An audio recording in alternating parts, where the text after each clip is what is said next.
Hey, I'm Rob Hellstrom, and this is the Course Creators Toolbox.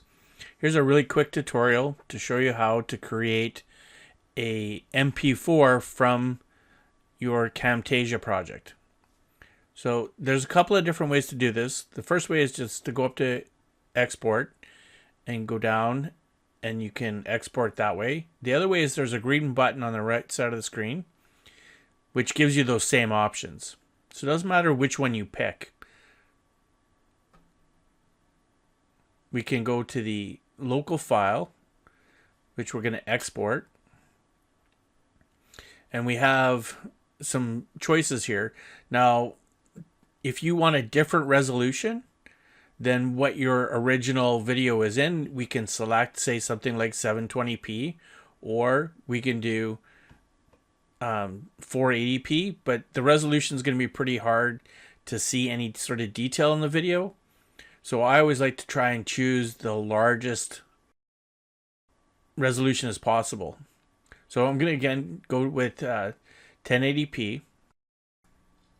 Now there are some other options. We can create an AVI file or a GIF file, but we're going to create an mp4 for this tutorial. So the produces with controller may be selected. I always unselect it. We don't need that.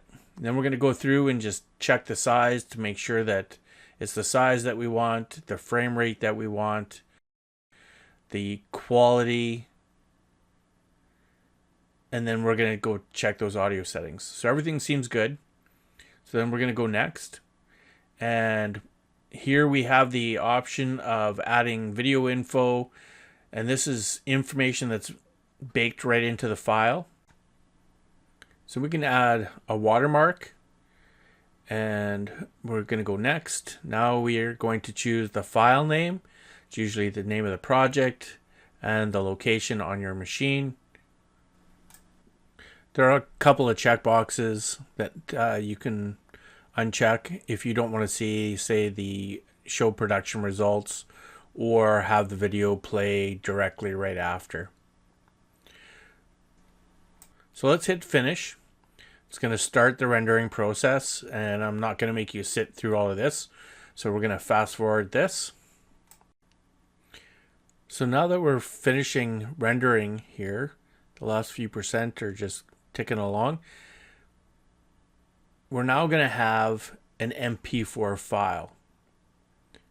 So now that it's done, it gives us this production results, and it just tells you how long it took, how long the file is, what size the file is, the frames, and everything like that.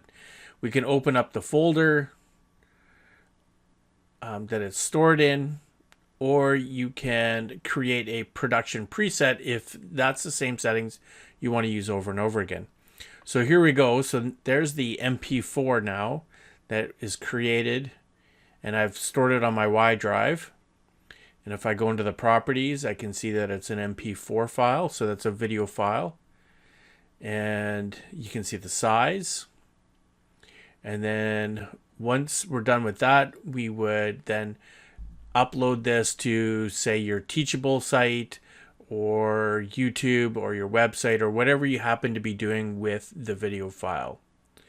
Thanks a lot for watching. If you enjoyed this, please subscribe to the channel. Thanks.